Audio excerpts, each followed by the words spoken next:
Welcome back, everybody, to another recap of the Bring the Thunder podcast. Boy, do we have a fun one today as OKC takes down the Denver Nuggets 127-103. We got Joe, Satvir, Gabe, and Landon here today for you guys. This was a great game. This was a fun game. So let's get right into it. Anybody want to kind of crack it open here for us? Yes, I do. Man, OKC is now on the map, hopefully. I know the commentary of ABC didn't really want to push us above Denver today, but, I mean, just an absolute banger of a fourth quarter, winning the quarter by 21. And I'll tell you why they won that quarter by 21. Christian Braun, or Brown, whatever you want to call him. People say different. Christian Braun stopped scoring at an unbelievable pace. Yeah. Played outstanding defense on Jokic and made Murray try to save the day. MPJ stopped scoring at a rate that he doesn't score at. Yeah. And we just locked down. I mean, 20 points in the fourth quarter to 41. Huge second half. More importantly, fourth quarter, and we have the MVP on our team. You could take those triple doubles back to Denver. I know you're staying for one more night, but you can bring them back to Denver because at the end of the day, you get your pretty triple doubles. We'll take a 24-point victory over your ass. So, yeah, absolutely. I think you kind of mentioned it with that second half. This team came out the second half looking very different. The first half, we had some issues. We were still up by one, but we definitely had some issues. We were forcing a lot of threes. Shai, I love him, and definitely we'll get into this. He was forcing some threes. That was about the only bad thing he did tonight. Everything else was like perfect, but he was forcing a lot of threes. But the whole team was just kind of taking shots we didn't want. Our defense felt kind of lackluster at times. We came out in that second half a totally different team. I mean, we looked more alive. We were playing quicker, playing more scrappy. And that fourth quarter, Joe mentioned it, absolute takeover. I mean, everything switched. If you really want to get into it, why we were such a different team and such a better team in the second half, I mean, J-Dub showing up in this game on prime time television with 26, 9, and 8 on 50%. Yeah. If OKC gets that, it's over for everybody. I'm sorry. Yeah, he proved in that second half who he is. Exactly. Yeah. I mean, sometimes the beast in him just gets awoken in the fourth quarter, but it was really an overall second half thing for him tonight. Along with what you were talking about, how we heated up in the second half, they had to switch into a 1-2-2 defense of system. And then eventually the Thunder figured it out, and then they ran away and won 127-103. Yeah, I mean, they had to change in that 1-2-2 because they got Jokic at center, and they can't guard us with Jokic at center because we're going to attack him every single time, and that resulted in 40 points from the best player in the world.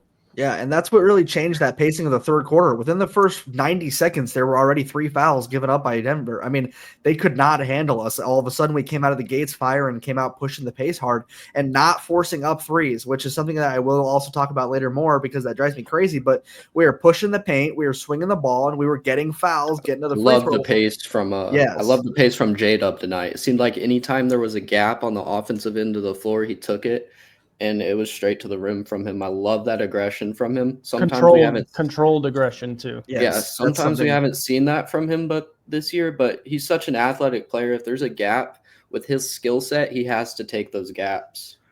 Yeah, I definitely think we've talked about this in other episodes. He has been known for maybe that more uncontrolled chaos at times when he pushes. But today, that second half, he absolutely just kind of flipped a switch. But the whole team did. I mean, Shai was getting to his spots with ease, making it look a lot better than he had been. Chet started finishing inside as well. We were pushing the pace. We were scoring off of turnovers phenomenally. I mean, we were just playing our style of basketball. And then that fourth quarter, when the flood walls came down, it was over. I mean, that's when our threes started falling. I mean, if you want to talk about one thing I wanted to mention that was driving me crazy was the commentators nonstop talking about Jokic hurting his elbow and how that was the reason that he was missing his shots. He took a fall early in the game, hurt his elbow for I don't even think it was hurt. He acted like he was injured for a little bit, and then he never once complained about it again, but they just kept hammering home that he hurt his elbow, and that was a big problem. Shai's been shooting lights out from 3 and went 2 for 11 today from 3. So why don't we play the what-if game for our scenario? What if Shai hits 3 more threes? I mean, you can't just play the what-if scenario with Jokic being injured. While we had things that went wrong on our half as well, and we still won by 24 points. So don't play the what-if scenario. They got outplayed. our MVP candidate outplayed their MVP candidate, and our team wins by more than 20 points. That is not close. I was playing the what if scenario in the first half by myself. Let's say I was saying to myself, what if Mark didn't start the double big? Because again, started down 13-2 with 2 bigs in the line. He had Chet guarding Gordon, and Chet picked up 2 fouls, chasing his ass around the 3-point line. Instead of Chet guarding Jokic, he had Hartenstein, who was, doing his best on Jokic, which I can't complain about. But clearly, Chet is the better matchup. Terrible start to the game. There on the face swipe on Westbrook too. I thought he was going to pick up his 6th foul there. We lucked out. Yeah, but it was really just a terrible start to the game because he keeps putting he puts the wrong players on the floor at the wrong time. He changed it throughout the game, which was great. But I mean, it's clear as day that Chet can actually guard Jokic and give him some problems. Like first game of the year, he had 16 points. Yes, he had his little triple-double, but they still lost by 15. Yeah.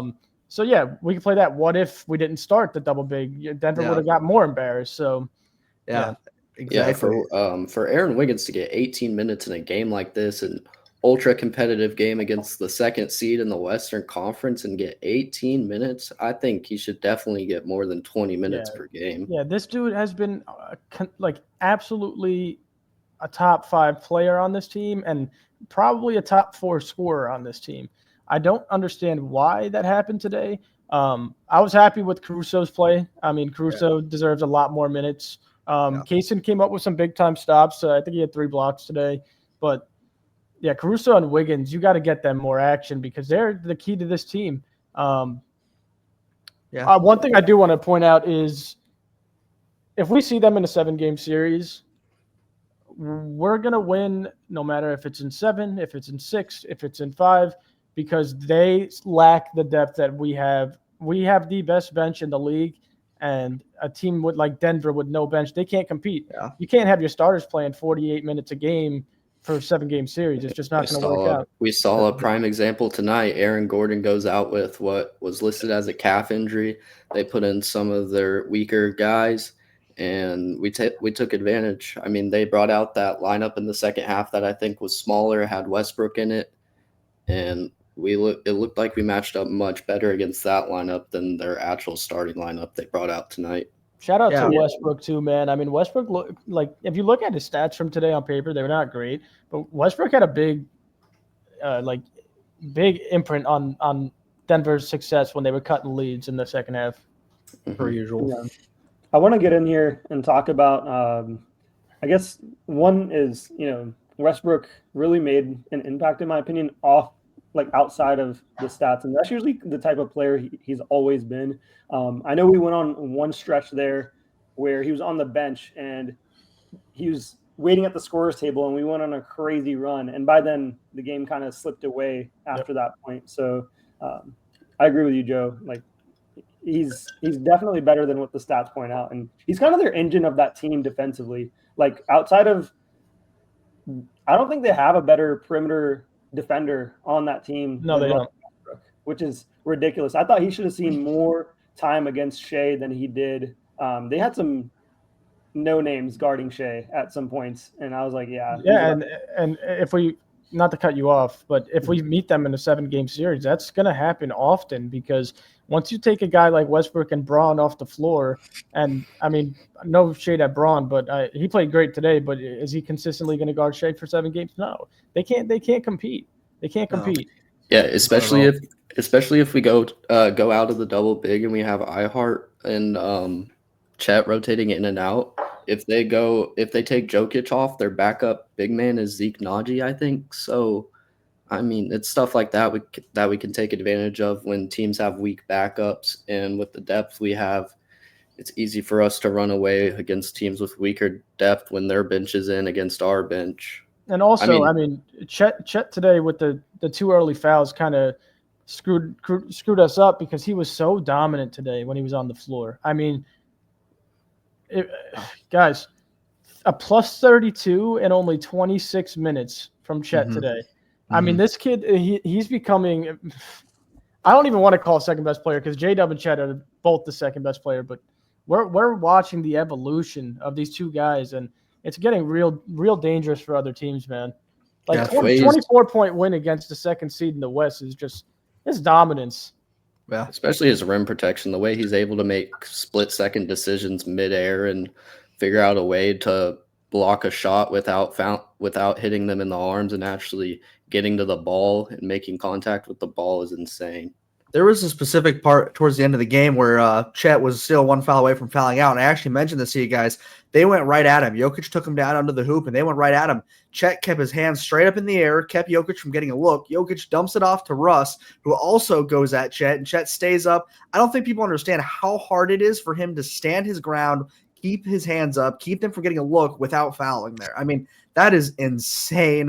The IQ is incredible. The physicality of it is incredible. Like, this kid is so much more than people are willing to actually acknowledge. Yeah, he's an incredible super player. Talented player. And I mean, the dunk he had, that spin move when he got that man on his hip and spun around, that was ridiculous. That is a right to the camera too. Player. Screen right into the camera. I love it. Earlier than that, he had the drive to the left and the finger roll layup. That is a 7'1" man just finessing his way like a jackknife through the paint. I mean, that is ridiculous. That should not be that easy for him. I mean, and that's the offensive side. We don't even need to get into the defensive side. The 4 blocks, exactly. The guy is and Gabe, the 4 blocks, but he's in the paint every time. Well, unless Mark wants him guarding 3-point line, but anyway, he's in the paint contesting shots every single play. Yeah, so this the isn't blocks 100% don't even matter either. He's not 100%. He's only in the second year playing. He's contesting every single shot. If you put it in a stat, he probably has 50 contests in a game. It's unreal. I want to point out a quick adjustment that Chet actually made in the second half, kind of going against what Mark's wishes are with him being on the perimeter as a defender. He would pass over any of the perimeter guys to stay in the paint. He did that consistently. And you could see him just ushering guys. He's like, I'm not staying out there. I'm going to be in the paint. I'm going to protect the paint. And that was a great adjustment by a smart IQ player. And that's where a lot of our guys are just better than what the game plan can even consist of. And you rarely see teams that you don't really need much coaching from, similar to the Spurs back in the day or the Golden State Warriors team. Yeah. I mean, guys like Case and Wallace, what kind of coaching do you really need to give a guy like that where he knows exactly where to be all the time? Same with Caruso. Absolutely hounding Jamal Murray throughout the game. I mean, made him pretty much obsolete. And then we already know what Lou Dort brings to the table. So these guys know exactly where to be when it comes to the defensive end. And I thought that foul sorry to interrupt. I thought that foul that Caruso had against Jokic when Jokic was passing it, I thought he was straight up. I thought that was BS. He got a whistle on him. There was a whistle on him there. I thought he was straight up, and Jokic passed it, and his arms happened to be where Caruso had been standing. Yeah, no, I definitely agree with that. That's just something that, a star like Jokic is going to get from time to time. That's a star call. Xavier, you're 100% correct. And the scariest part is this is one of the youngest teams in the NBA. And we have probably if not top 3 smartest team in the NBA. I mean, come on, guys. This is they are the youngest team in the NBA. And this is the beginning of something extremely special for these guys. Yeah, talking about Caruso, there was a specific play where Jokic is a giant man, and he was setting an incredible screen, and Murray was trying so hard to get Caruso caught on that screen, and he was going over, under. I mean, you could see the frustration that Murray was having as he could not get Caruso off of him, and Caruso ended up forcing him a pretty hard left, and he had to take a really tough layup that just hit off the backboard. I mean, that is such an underrated thing that you're not going to see on a stat sheet, but that is what Caruso is doing every time that he's on ball. It's just incredible. But one thing that we really need to talk about that we didn't mention was the impact that J. Will had on this game. Why do teams continue to drop and leave him open at the top of the key? I just don't understand it. The thing that worked for me specifically was, I know we were upset, we had some complaints about Mark, but this was one of the best things Mark did the whole game. We were having issues with Jokic, and Hart just couldn't keep up with him, so he puts J. Will in. J. Will comes in, helps incredibly on the defensive end, makes Jokic pass out of some shots, knocks down 3 threes with his minutes. But the thing that I don't like is that we don't see him again. Only 10 minutes when he came in and knocked down 3 threes, and then we don't see him again. I don't love that. I think he should have been getting a few minutes. I think he at least there's just not enough. There's just not enough minutes to go around, Gabe. But I think he earned more than per se tonight. Maybe somebody like potentially someone like Joe tonight. Like I think Joe was good, but not tonight. I apologize. Someone like I just don't understand why at least he doesn't get a couple more minutes on top of that just to have like help with the rebounding, especially. I mean, Michael Porter Jr. pulled down 15 rebounds, Jokic with 13, Westbrook with 11. There's no reason not to have more big guys in who can at least help with rebounding. And when we're seeing this double big get used time and time out, like with that, and especially with Chet having 5 fouls, Hart having 4 fouls, J. Will's just sitting there. I just think he deserves minutes. I think some of it is it's hard to pair him along with a guy like Chet or Ihart, especially not in general, but when teams go small with a lot of guards, I think J. Will kind of struggles to guard those smaller, quick guards, and I think that kind of gives him difficulty. So that might play a factor in Daigneault's decision there. That's pretty much the factor. He can't really guard the perimeter, so he doesn't really fit in lineups where we have either Hartenstein and Chet on the floor. So that's where the lack of minutes come in, is if one of them are in foul trouble, it makes sense to have him kind of be the lone guy to spread the floor. But with either of them in the game, he just can't. He's just not reliable for the defensive scheme that we run, where we're rushing out to every 3-point line. Right, I get that for sure. But you mentioned there when one of them was in foul trouble, they were both in foul trouble. So like, I just don't see why he only gets 10 minutes. I'm not saying he should have had our most minutes off the bench, but there were times where I do believe he could have come in for 5, 6, 7 minutes at least and made a difference, at least to some extent. Obviously, I'm happy with the win, and I do agree he can't be on the court with those small ball lineups or with Hart and Chet. But when you got both your bigs in those foul troubles, there were times where we were definitely like, "Oh, Mark's leaving Chet out. That's a little concerning." Why not put in J. Will? I mean, like I just feel like this guy is, especially with he just had a triple double. Like the guy is proving that it's not the same as Wiggins. Wiggins is really proving it, but J. Will's proving that he's worthy of at least getting a chance more than some of these. I mean, not that like Joe and Caruso and Walls haven't proven themselves, but I've said this so many times. This is just the issue with Oklahoma City is we struggle from success. We're too deep. We're too good.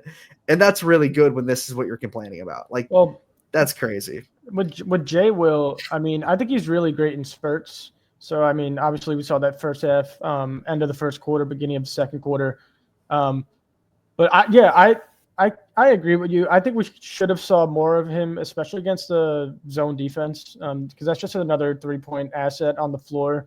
Right. But you're kind of just leading into things like with Wiggins too. 18 minutes is just disgusting. I mean, the dude should be playing at least 25 minutes a night. I mean, he's a prolific scorer, and he's a great rebounder as well.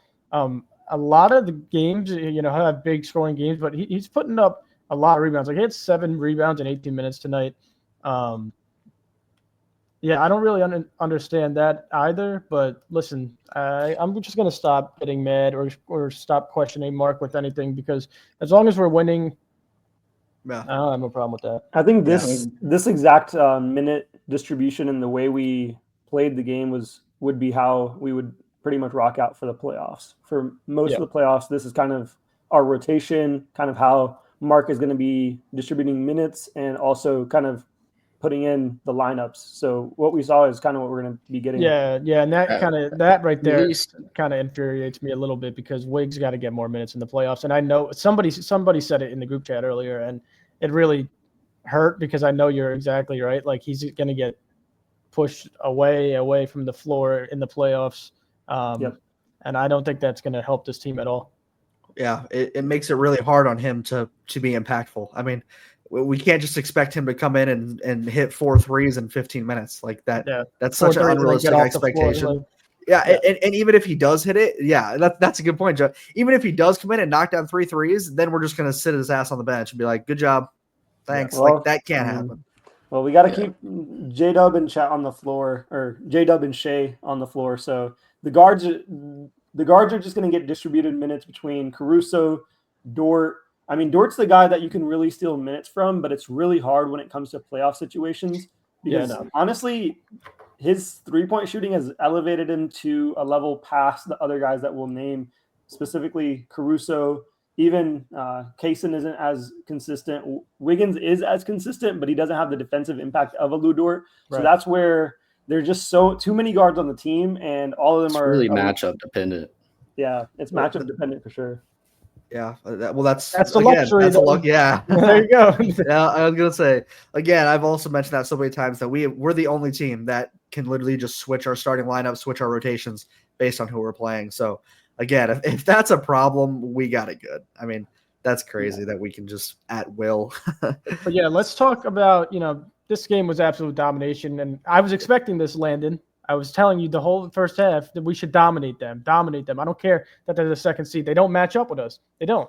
But let's get into this MVP conversation, and I'm going to start and try to end this conversation. Shai puts up 40 points on his home floor, beats Jokic for the second time out of 3. The first game he beat him by 15. The second game, the second win they beat him by 24. I know there's another game.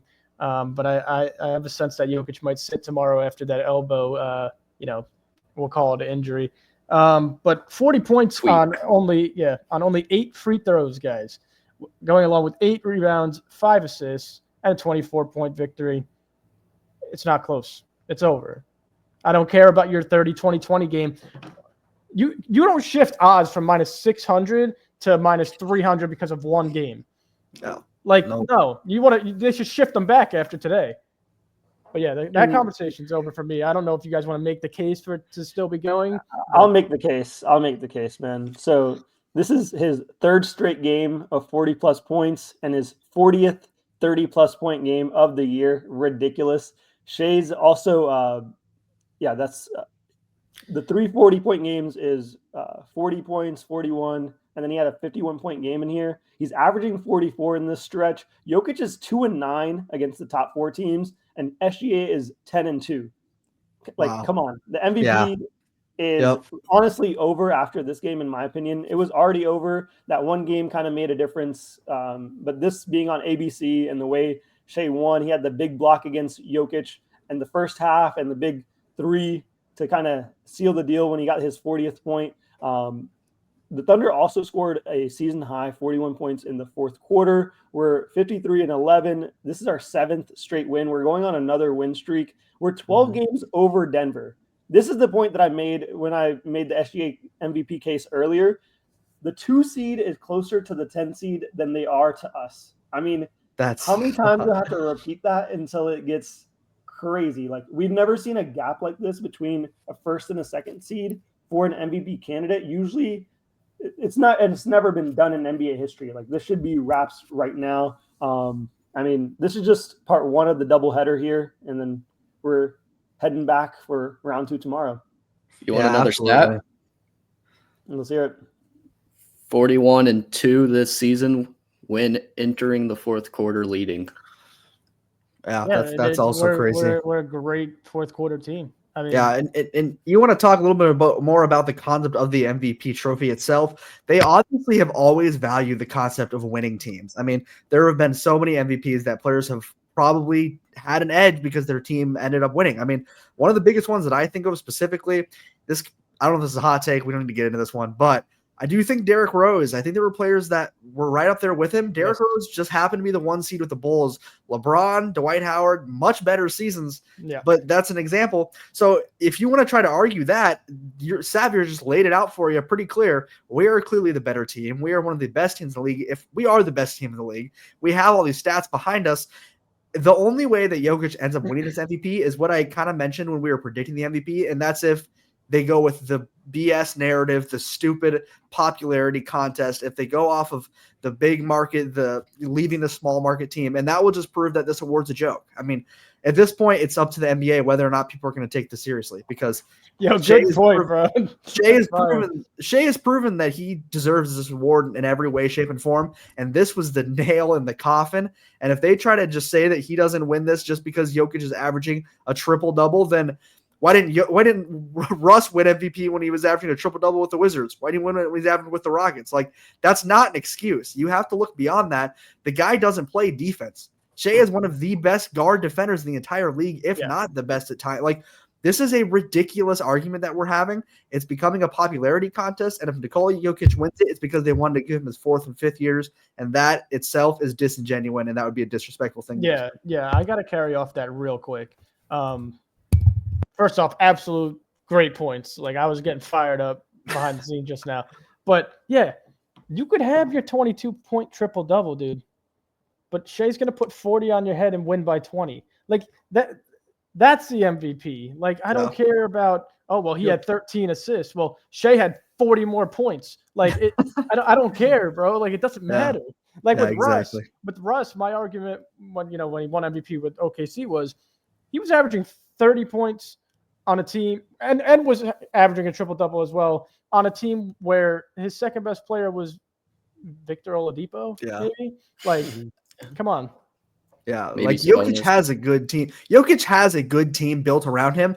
And the one thing that I will give Jokic is the stat that when he is off the court, they are like one of the worst statistical teams ever, which is insane. Like, that is crazy. But that doesn't just take away from the fact that Shai single-handedly is also helping this team just be better all around. I mean, yeah, we have a great team outside of Shai, but how many times have we seen scenarios where if Shai doesn't show up, J-Dub doesn't show up? If Shai doesn't show up, Chet doesn't. Like, Shai is absolutely the reason we're winning games. Like, we have the luxury of having such a deep roster that we have other good players, and that's why we win games. But to try to use that as an excuse as if we'd be winning games without Shai, it's just abysmal. I mean, that is flat out a horrible argument. You can't just say, well, just because Jokic is more valuable to his team overall means that he should win it. Like, you're just discrediting the stats, you're discrediting the team's success, you're discrediting everything that Shai does just because Jokic's team is worse.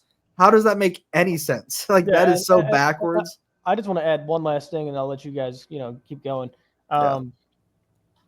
It's becoming a trend too when we play in these big games that Shai likes to block the other team's best player, especially in these day games. We saw him pack the shit out of Tatum, and now he got Jokic today.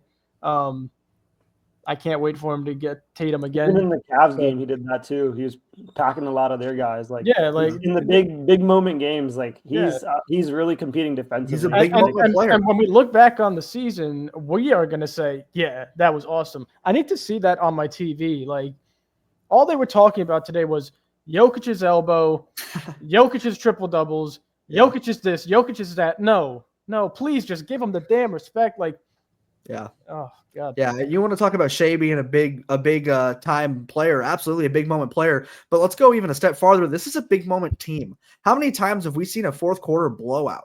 How many times have we seen this team clutch up and actually win a game that was close, despite frustrating us for 3 quarters? How many times have we seen this team take over and win a game? And that's what wins championships against fantastic teams too. Yes, Denver, absolutely. Boston, Cleveland, like, bring it on.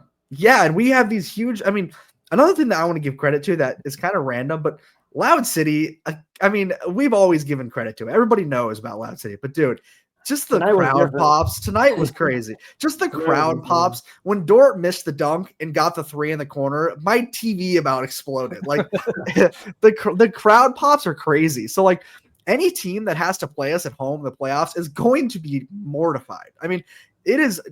You can talk all you want about Madison Square Garden. Go to Loud City and let me know how that goes. That is so funny because I was literally talking to my buddy about that during the game. Like, I just said, you just said what I said earlier, word for word, and that's just hilarious that you bring it up. But yeah, I mean, it's stadium pulse is on 100. Like, it's over. Like, you're shaking when you're sitting on the bench. I mean, it's not only having the players and the culture. I mean, the fans are so. They're the best in the NBA. Yeah. And I think the NBA, I think OKC deserves the NBA to start giving them some damn credit. Yeah. Absolutely. It really sucks. Landon, before you go, I want to say I almost threw my freaking laptop out of the window on that Chet spin dunk. I mean, that was insane. Dude. I was out here screaming top of my lungs. So I can just imagine. Chet makes those plays. Like, he has a lot of big time dunks, and he looks right into that camera and he gives it to it. I love that guy. Man. Every time, dude. Such a good personality. So fun. Yeah, we have a super fan oriented team. They're very good with communicating with our fan base and being involved. But I have another point to make. So we're only 64 games into our season, and if if the Timberwolves lose tonight against the Spurs, we clinch a spot in the playoffs. Please. Ridiculous. Yeah, no, that is ridiculous. That's crazy to think about. I think if we're at the point where even if we go way below 500, like 40% wins out of the next 19 or whatever, like we'll still secure a playoff. Like we're pretty much already secured playoffs, but like we're getting to the point where we may even secure the first seed, even if we'd have to lose 12 games in a row to lose the one seed. The odds are still ridiculous that we would lose the one seed, but there was just one little thing I wanted to kind of mention here. I don't know if it's to end it off here, but I just wanted to mention this just to kind of think about it, put it into perspective, thinking about going to the playoffs. So it's obvious things, but I just want to mention it. So we have Shai, of course, averaging 33 points per game, just dropped this ridiculous 40-point game, his 11th 40-point game of the season, just killing it all around. We have the supporting cast that's starting to get healthy, starting to play the way they're capable. J-Dub proving why he was an all-star. Chet proving his worth. The defense, all of it, absolutely historic defensive season. We have Loud City that is absolutely just changing the way games go. We're having these fourth quarter absolutely dominant runs where we just take over in fourth quarters, and we just beat the second best team in the West incredibly handily. Like, if there's any doubt that this team can perform when it's necessary, it needs to start being pushed away, because there have been games that have frustrated us this season. I will not doubt that. But and to prove it, a team is never going to just go 82-0. Like, you've got to recognize that we're going to lose some games, but when we lose games, we get upset. When we win games like this, we got to be equally excited, because this is the kind of game that is a statement, and this tells every other team in this league. There have been speculations that, and insiders saying that teams do not respect the Oklahoma City Thunder. They need to shut the hell up and start respecting the Oklahoma City Thunder. Bring it on. This is absolutely ridiculous. Because this is absolutely ridiculous that teams aren't respecting us when we just beat the second best team in the West, the team that won a ring not that long ago, the team that has a 3-time MVP. It is ridiculous that we are a disrespected team when we have Shai coming out here literally making every other player look in just bad, flat out bad on defense. I mean, we got the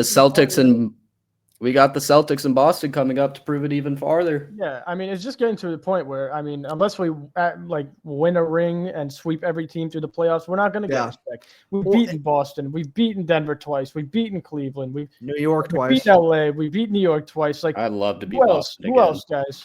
Well, and here's what's going to happen. If we drop a game to Boston, we're going to be called frauds. We're going to be called fakers. We're going to be called terrible. And then we will turn around and win a big game that we should win, and you won't hear a damn word because we lost to Boston. And that's all you're going to hear. And I gotta chill. I'm going to say things that I can't stand on. We'll talk about Boston when we get there. Yeah, for sure. But my point being, when the playoffs come around, this league will respect the Oklahoma City Thunder. And if they don't respect us, we will tear through this league until we get to the finals. I'll mention something. It'll be crazy. It doesn't matter if the media doesn't respect us or the fans don't respect us. Right. The league, the teams, and the coaches and the players, they definitely will either learn to respect us, and most of them do respect us. The way that they're guarding Shai with a freaking the way that they're running, they're running zones. They're running box and one zones. Box and one player. Box and one was ran against MJ. Yes. It was like an MJ type of zone that they would run against him and pretty much try to isolate him as a player. And so they're running stuff like that against Shai to really stop him, and they still can't. And he drops 40. And he drops not to mention, I mentioned this earlier, and he drops 40 on 2 for 11 from 3. He hits 2 more of those threes. That's 4 points away from 50. Like, come on, dude. The guy is doing whatever he wants, whenever he wants, and getting his teammates involved. J-Dub had a damn near 26-point triple-double. Like, Chet comes up with 4 blocks. It's ridiculous how good this team is capable of being with Shai at the helm. And all we're going to hear about it is one of the biggest disrespectful things, and I'm going to directly call him out, is Chris Finch. Chris Finch is an absolute – I can't even go off on this guy enough. Finch but is an asshole. He's an example of somebody in the league that just blatantly disrespects this team. All he talks about is how much the Thunder foul bait and how you can't touch the Thunder. And that's honestly why I do hope we meet them in the playoffs. The greatest thing, the night after he said that, the Lakers got 50 fucking free throws on him. Yeah, and he didn't say a damn word. So because he's not going to shut up. That's the thing. He's not going to say a word against LA because they're not going to get talked about like OKC gets talked about. We're going to get called a foul baiting team. We're going to get called merchants. Shai is going to get discredited because of all of this, and that's because it's a small market team. And I'm to the point where I like that we're a small market team because we're going to absolutely shock people when playoffs come around and we start winning series because people are underestimating how good this team is really going to be. And they're going to underestimate people like J-Dub, people like Chet. They're going to only think about Shai. J-Dub's going to prove his worth this playoff series. And if he doesn't, we got 6 guys behind him who all have a chance to prove their playoff worth. And that is the most outstanding thing about this team is how many players can be an X factor. And I really think this year it's about time people recognize how good this team is. I want to end off with one more thing. Shai is one of 5 players in NBA history that I feel like can go 2 for 11 from the 3-point line and still have a positive efficiency game on the stat line. Like he's like one of the only people that come to my mind that has had that as a case. Maybe Steph Curry is another guy that can be highly efficient going towards the basket and, just in general. Kevin Durant, of course, is another name. That's Kobe.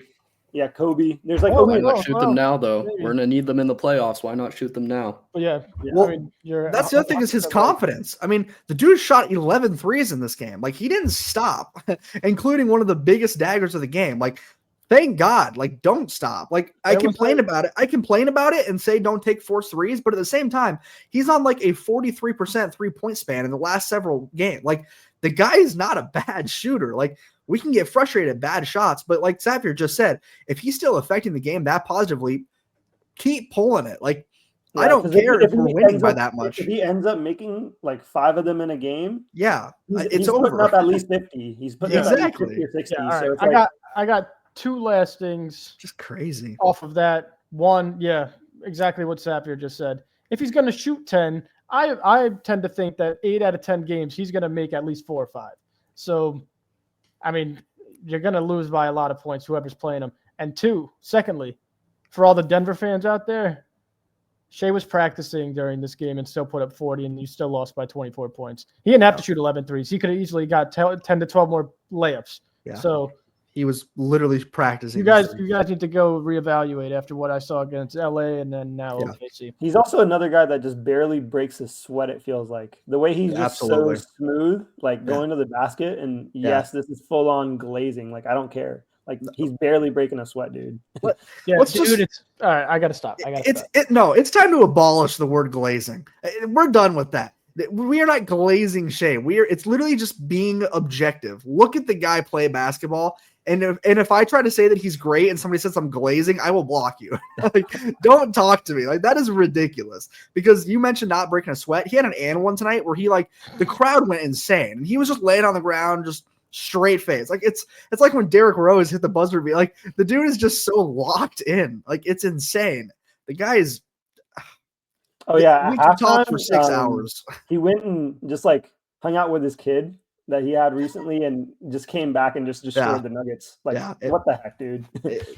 Nothing else matters in that. Like, he's just, the guy is so effortlessly good. It's ridiculous. It's insane. And that's not even, I mean, here we are going off on Shai and not even talking about some of the other players that changed this game. And I don't know, man. I'm out of breath trying to explain it to people. It's just ridiculous. But I think we will go ahead and wrap this one up there for sure.